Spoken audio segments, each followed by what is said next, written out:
Hello viewers, जय श्री राम। देखो, आज की वीडियो में मैं बताऊंगी कि हाउसवाइफ की ऐसी कौन सी क्वालिटी, ऐसी कौन सी आदत है जिससे वो सफल हो सकती है, चाहे वो कोई भी चीज़ हो। क्योंकि अगर वो इस बार सफल नहीं हुई ना, तो बहुत सारी दिक्कत हो जाएगी। मतलब सफलता उसके लिए इस बार बहुत ज़रूरी है, और उसको सफल होने के लिए अपनी इस क्वालिटी को पहचानना बहुत ज़रूरी है। उसमें ये क्वालिटी है, एक में नहीं, सारे हाउसवाइफ में ये क्वालिटी है, लेकिन उनको पता नहीं है। जानते हुए भी वो उसको नज़रअंदाज कर रही है। वो बस हमेशा ये एक्सक्यूज़, हाँ वैसे इसको एक्सक्यूज़ भी नहीं कह सकते, चीज़ तो सच है, वो मानती है, वो चीज़ जो हो रही है वो उसको पता है। लेकिन देखो, फिर भी हाउसवाइफ की जो क्वालिटी है ना, वो उसको समझनी चाहिए। क्योंकि जो चीज़ उसमें है वो किसी भी जेंट्स में नहीं है। क्योंकि मैनेजमेंट एक हाउसवाइफ जैसा कोई नहीं कर सकता। सब कुछ होते हुए भी मैनेजमेंट, हाउसवाइफ जैसा मैनेजमेंट शायद किसी से नहीं हो सकता। तभी तो देखो, हाउसवाइफ के पास सारी जिम्मेदारियाँ होती है, बच्चों को संभालने की, घर में जितने भी फैमिली मेम्बर होते हैं, चाहे वो बीमार हो, स्वस्थ हो, उनके खाने पीने का ध्यान, उनकी हर चीज़, छोटी बड़ी हर चीज़ का ध्यान हाउसवाइफ रखती है। और खुद के लिए भी टाइम निकालती है थोड़ा बहुत। उसके खुद के भी सपने हैं, फिर भी वो पढ़ना चाहती है, उसका भी एक मतलब एम है कि वो कुछ अपनी लाइफ में कुछ करना चाहती है, कुछ डिसाइड उसने भी किया है। लेकिन फिर भी वो हाउसवाइफ क्या कहती है, पर उसके पास समय नहीं है, बहुत सारा काम होता है। हाँ, मैं मानती हूँ सारे काम है, क्योंकि सारे काम हाउसवाइफ को ही तो करना है, एक लेडीज़ को ही तो करना है। एक लेडी, एक औरत जो पूरे घर को संभाल के रखती है, अगर वो ये बोलने लग जाए कि हाँ वो सब मैनेज कैसे करें, तो ये बात थोड़ी अजीब होगी। हाँ, मैनेजमेंट करना मुश्किल है, लेकिन उसके जैसा मैनेजमेंट जो उसकी खासियत है ना, वो किसी में नहीं है, किसी भी जेंट्स में नहीं है। हो सकता है इसको अगर कोई वीडियो को जेंट्स देखे तो वो ये भी कमेंट कर दे या ये बात भी कर ले कि नहीं, मैनेजमेंट जेंट्स भी अच्छा होता है। लेकिन जो क्वालिटी एक लेडी में है, वो क्वालिटी शायद मेरा मानना ये है। वो कैसे बताएं? देखो, हाउसवाइफ पूरे घर को मैनेज करती है, घर की साफ सफाई, खाना पीना, बच्चों को संभालना, घर में कोई बीमार हो, बुजुर्ग हो, छोटे बड़े जितने भी लोग हो, कुछ भी हो, कोई भी मेम्बर हो, सबका ध्यान रखना, हर चीज़ से उनका ध्यान रखती है, ठीक है। लेकिन जब उसके सपनों की बारी आती है ना, तो वो ये चीज़ भूल जाती है कि वो जब घर में ये बैलेंस कर सकती है, सारी चीज़ों का, इतने लोगों का ध्यान रख सकती है, तो वो अपने लिए क्यों नहीं कर सकती। और उसकी क्वालिटी क्या है पता है? उसका मैनेजमेंट, सब चीज़ें, मतलब काम वगैरह सब कुछ होने के बाद भी उसको ताने या टाइम नहीं मिलना, ये सारी चीज़ें उसके साथ होती है। और होती नहीं हो, मतलब इस चीज़ को बदलना है, होती आ रही है, तो इस चीज़ को बदलना हर एक के साथ ही हो, ये ज़रूरी नहीं। हो सकता है देखो, किसी की भी फैमिली में मदद करने वाले भी बहुत होते हैं, ऐसा नहीं, उनको सपोर्ट बहुत किया जाता है। लेकिन कुछ फैमिली ऐसी जिनमें मदद नहीं की जाती, उनके पास टाइम बिल्कुल भी नहीं होता, वो टाइम नहीं निकाल पाती। लेकिन फिर भी उसकी क्वालिटी की बात मैं कर रही हूँ, तो वो क्वालिटी क्या है पता है? एक तो उसका मैनेजमेंट बहुत अच्छा है, जब वो सब कुछ संभाल सकती है तो वो पढ़ भी सकती है। अगर उसने सपना देखा है कि वो कुछ कर सकती है, तो उसकी क्वालिटी है कि वो अगर घर के मैनेजमेंट में इतना डेडिकेशन के साथ काम करती है, चाहे कुछ बनाना हो, किसी का ध्यान रखना, कोई कितना ही बीमार क्यों ना हो, उसको स्वस्थ करने के लिए, उसको वापस अपने पैरों पे खड़ा करने के लिए एक हाउसवाइफ, एक घर की लेडी कितने एफर्ट लगाती है, अपना कितनी कोशिश करती है, और उसको वापस स्वस्थ कर देती है, अपने पैरों पे चला देती है। अगर कोई हद से ज़्यादा सीरियस हो फिर भी, जब उसमें इतना डेडिकेशन है, वो इतनी मेहनत कर सकती है, इतने अपने एफर्ट लगा सकती है, तो वो एफर्ट वो अपने लिए क्यों नहीं लगा सकती, है ना? है ना, ये खास बात। कितने एफर्ट लगाती है वो अपने, कितनी मेहनत करती है, कितनी कोशिश करती है, लेकिन कभी हार मानती है नहीं। सब चीज़ बैलेंस करती है ना, तब भी तो सारी चीज़ होती है।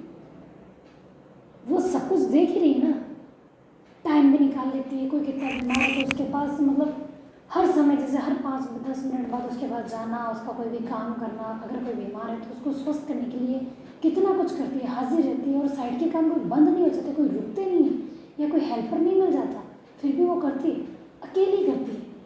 उस समय उसकी थकावट कहाँ चली जाती है, उस समय उसकी नींद कहाँ चली जाती है, उस समय उसको कमजोरी कहाँ महसूस होती है, सब कहाँ चले जाते हैं। ना तो उसे कोई कमजोरी लगती है, और ना ही ऐसा होता है कि उसके पास टाइम कम है, कि वो जो बीमार है या जो उसको कोई दिक्कत है उसका मदद करती है, कि टाइम में कमी देती है, उसके पास ना जाए, वो भी देती है। घर में और भी काम है वो भी पूरे निपटाती है, ऐसा नहीं कि आज वो काम छोड़ दिया, काम भी करती है। बच्चों को भी देखती है, अगर कोई ऑफिस जा रहा है तो उनको भी देखती है। मतलब अगर हाउसवाइफ के काम मैं काउंट करवाने लगूँ ना कि ये करती है वो करती है, तो देखो उसकी बहुत बड़ी लंबी लिस्ट बन जाएगी, शायद वो कभी पूरी ना। क्योंकि हाउसवाइफ मेरे हिसाब से एक लेडी जितना करती है ना उतना शायद ही कोई कर सकता है। वो हर चीज़ में इतने अपने एफर्ट लगाती है, सब कुछ करती है। अब लास्ट चांस मान के चलो, हाउसवाइफ को मैं यही कहना चाहूँगी, हर लेडी को, हर गर्ल्स को, चाहे वो कहीं कुछ भी कर रही हो, बाहर जॉब कर रही हो, कितना कुछ भी कर रही हो, तो मैं उसको यही कहना चाहूँगी, एक बार ये सारा एफर्ट सब कुछ जितना आप दूसरों के लिए करते हो उतना एक बार एक चांस खुद को दो। क्योंकि अगर आपने इस बार चांस नहीं दिया तो देखो वैकेंसी इस बार आने वाली है, जाती हुई सरकार है, इस बार निकलेगी, फिर 4-5 साल तक या 3-4 साल तक कोई वैकेंसी नहीं है। और जैसे जैसे ये चीज़ निकल जाएगी और आपने इस बार तैयारी नहीं करी तो बहुत बड़ा मौका खो दोगे। क्योंकि जैसे जैसे एज होती है पढ़ाई में देखो सिटिंग पावर कमज़ोर हो जाता है। हाँ, हाउसवाइफ भागदौड़ वाले सारे घर के काम कर लेती है, लेकिन जब खुद के लिए टाइम निकालने का होगा ना तो वो वीक फील करेगी, मेंटली भी इतना स्वस्थ फील नहीं करेगी कि वो इतना डेडिकेशन के साथ पढ़ नहीं पाएगी। भले वो अपने सारे काम खाना बनाने का सब पूरे डेडिकेशन के साथ करेगी, लेकिन जैसे जैसे समय निकलता है ना वो ये चीज़ नहीं कर पाएगी। और फिर एज भी लिमिट है, ऐसा नहीं है देखो कि सबकी एज 20-22 साल 25 साल और वो तैयारी करे और 40 साल तक वो मतलब आगे वैकेंसी की तैयारी करने के लिए टाइम निकाल सके, ऐसा कर पाए, वैसा नहीं है। किसी की हो सकता है उसको लास्ट चांस मिल रहा है, उसकी एज कंप्लीट हो रही हो, ये भी हो सकता है। तो मैं हर एक को कहूँगी जो आप में ये चीज़ की क्वालिटी है, जो मैं क्वालिटी बता रही हूँ वो क्वालिटी एक बार आप अपने लिए लगा लो, एक बार अपने लिए लगा लो। देखो मैं ये कहना चाहूँगी ये हाउसवाइफ के अलावा कोई नहीं कर सकता और हाउसवाइफ कर सकती है, मुझे विश्वास है। अगर आपको लगता है, जो भी ये वीडियो देख रहा है, जिनको ये लगता है कि हाउसवाइफ कर सकती है या हाउसवाइफ को ऐसा लगता है कि हाँ वो इस बार करके दिखाएगी, तो वो मुझे कमेंट ज़रूर करें कि हाँ वो इस बार तैयार है। क्योंकि लास्ट मौका है, जाती हुई सरकार वैकेंसी निकालेगी। इस बार अगर आप असफल हो गए और आपको अगर नंबर आपने तैयारी नहीं की तो आप 4-5 साल तक बैठे रह जाओगे। और ज़रूरी नहीं है कि नेक्स्ट वैकेंसी आए और आप उसमें उतना एफर्ट लगा के तैयारी कर सको। एक मौका अपने लिए दे दो। जो भी तैयार है, मैं जो रणनीति लाने के लिए हूँ उस हिसाब से तैयार है और अपने लिए इस साल वो समय देने के लिए तैयार है, कोशिश करने के लिए तैयार है। जैसा घर को मैनेज करती है वैसे अपनी पढ़ाई को मैनेज करने के लिए तैयार है, वो मुझे कमेंट ज़रूर करें कि वो तैयार है। चाहे वो जेंट्स हो या लेडीज़ हो, जो तैयार है वो मुझे कमेंट ज़रूर करें कि वो इस बार तैयार है और सफल होकर दिखाएंगे। क्योंकि जाती हुई सरकार वैकेंसी निकालेगी, उसके बाद कोई वैकेंसी नहीं आएगी 4-5 साल तक। और किसी कोई ओवर एज हो जाएगा और हो सकता है कि मेंटली इस तरीके से हो जाए कि लंबी तैयारी नहीं की जा सकती, कि हम अभी तैयारी करेंगे 3-4 साल तक तैयारी करेंगे, उसके बाद हम उसकी मतलब इतनी अच्छे से तैयारी करेंगे 4-5 साल बाद एग्जाम देते हैं हमारा नंबर आ जाएगा। लॉन्ग टाइम तक कंटिन्यूटी रखना बहुत मुश्किल हो जाएगा। ऐसा नहीं कि हम 4-5 साल तक लगातार उसी तरीके से उतने ही घंटे उतने एफर्ट लगा के हम तैयारी कर सकते हैं, वो नहीं हो सकता। अगर आप 6 महीने भी ढंग से तैयारी करते हैं तो वो अभी कर लो, लॉन्ग टाइम तक तैयारी नहीं कर पाओगे। आप सोचते हो कि हाँ इस साल नहीं तो अगले साल नहीं तो उससे अगले साल कभी ना कभी वैकेंसी आएगी और हम तैयारी करेंगे, तो वो नहीं हो सकता। इसी साल जो तैयार है वो मुझे कमेंट ज़रूर करें कि हाँ हम तैयार हैं। अगर हम सब कुछ कर सकते हैं तो ये भी चीज़ कर सकते हैं और इसी साल करके दिखाएंगे। तो मेरी रणनीति के लिए अगर आप तैयार हो, 100 दिन की रणनीति आने वाली है और बहुत ही अच्छी तरीके से मैं दूंगी हर हाउसवाइफ को लेते हुए कि हाँ, क्योंकि मैं खुद एक हाउसवाइफ हूँ, मैं खुद एक मदर हूँ, मुझे भी सब कुछ देखना पड़ेगा। किस तरीके से मैं टाइम मैनेज करूँगी, किस तरीके से कोर्स कंप्लीट होगा, किस तरीके से हम याद कर पाएंगे, क्या तरीका होगा। क्योंकि घर में कोई बीमार होता है तो हम दवाइयों का नहीं याद रखते। अगर अनपढ़ भी हो ना, अगर वो पढ़ी लिखी नहीं हो, फिर भी वो किसी के बीमार इंसान के लिए कितने तरीके से ध्यान देती है, हर दवाई का टाइम वगैरह सब कुछ देख लेती है, सब कुछ याद रख लेती है। तो अब है बारी वो खुद के लिए करने की, खुद के लिए याद करने के लिए, खुद के लिए एफर्ट लगाने की।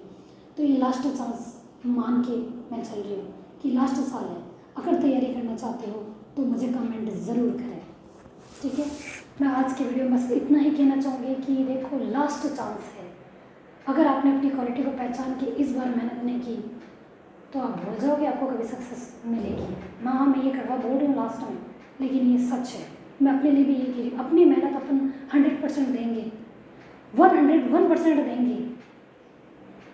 उसके बाद 99 में से 1% भगवान को सौंप दो। मेहनत करने वाले की मदद भगवान भी करेगा। ज़रूर। और कभी हार नहीं माननी है। हाउसवाइफ कभी किसी भी चीज़ से हार नहीं मानती, हमेशा लगी रहती है, लगी रहती है, लगी रहती है। तो उन्हें इस बार खुद के लिए लगना है। मैं अभी भी कह रही हूँ, अगर ये चीज़ आपको मंजूर है कि हाँ आप अपने लिए तैयार हो इसी वैकेंसी में सिलेक्शन करने के लिए, अपने को पूरी तरीके मेंटली प्रिपेयर कर लो।